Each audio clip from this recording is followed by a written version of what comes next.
Estos comicios colombianos han sido calificados de históricos por tratarse de los primeros que se celebran en paz después del acuerdo con las guerrillas de la FARC.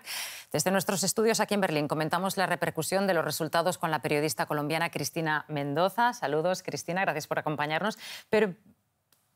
De acuerdo, seguimos, Cristina. Queríamos mostrar unas imágenes de Duque, pero no las tenemos en estos momentos. Pero vamos a hablar del que será el futuro presidente, el más joven de la historia de Colombia. Y tiene acumula las esperanzas de la derecha colombiana. ¿Cómo será un gobierno con Iván Duque al frente? ¿Gobernará él o lo hará quizás Álvaro Uribe detrás suyo? Claro, ese es el gran miedo de sus críticos y opositores, pero también por eso también ganó la presidencia, ¿no? Por la sombra y por el guiño que le dio el expresidente Álvaro Uribe y también senador de la República.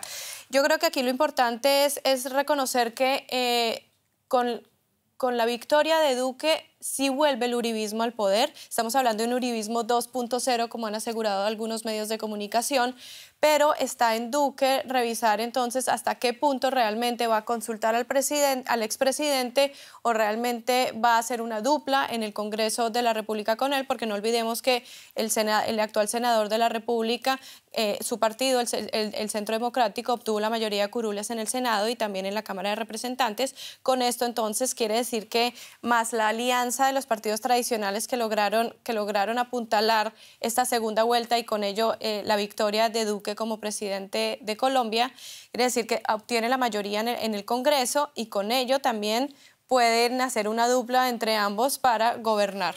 Uno en el Poder Ejecutivo y otro en el Poder Legislativo. ¿Quién sabe hasta qué punto realmente podrá desligarse o podrá ser independiente el nuevo presidente Duque de la sombra de Álvaro Uribe? También hay que resaltar acá que el nuevo presidente ha hablado, es la primera vez que tenemos una vicepresidenta mujer, Marta Lucía Ramírez, y en este caso él también ha dicho que su gabinete estará conformado por el 50% de mujeres, que también es un gran avance, diría yo, sí. Y también una transición generacional, ¿no? Más jóvenes, digamos, en el gabinete. Yo creo que de todas maneras también vale resaltar que con la victoria de Duque y también la composición del Congreso va a ser mucho más difícil la implementación del acuerdo de paz. Claro. Justamente te iba a preguntar por las prioridades de este futuro gobierno de Iván Duque. ¿Qué papel jugará ese pacto con la exguerrilla? Claro. Bueno, parte de su campaña, una de sus prioridades era no hacer trizas, como dijo él, pero sí modificar algunas partes del acuerdo de paz con la exguerrilla de la FARC.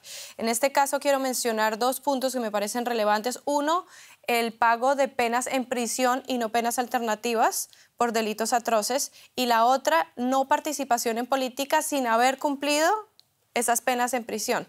Lo que quiere decir entonces que las 10 curules otorgadas en las elecciones legislativas pasadas no podrían ser, no podrían ser los actuales, porque estarían pagando penas en prisión, y con esto entonces podrían haber efectos negativos. Uno, de pronto mayores disidencias de las FARC, estamos hablando del 15% de los excombatientes actuales, alrededor de 1.400 disidentes.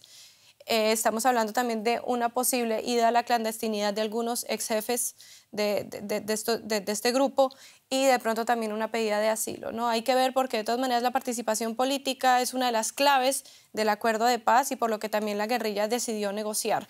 Es posible que las modificaciones se puedan hacer al acuerdo, aunque esté blindado por 3 periodos de gobierno, pero lo puede hacer si tiene mayoría absoluta en el Senado y con esto podría contar Iván Duque. Fijémonos un momento en el rival de Duque. El auge de Gustavo Petro hubiera sido inconcebible hace incluso ahora mismo un año. Petro ha sido derrotado en las urnas, pero su éxito es innegable. ¿Qué ocurrirá ahora?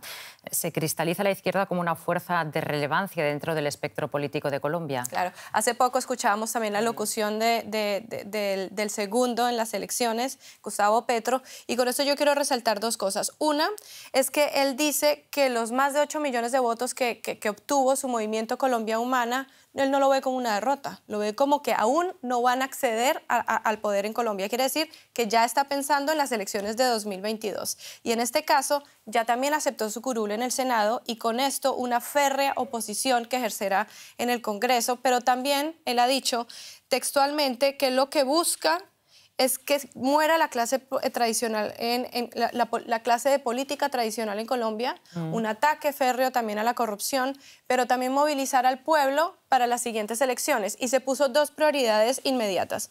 Uno, la consulta anticorrupción, y la otra, las elecciones municipales, donde aspira también a algunas alcaldías para su movimiento Colombia Humana. Pues muchas gracias, Cristina, por este análisis de esta segunda vuelta colombiana.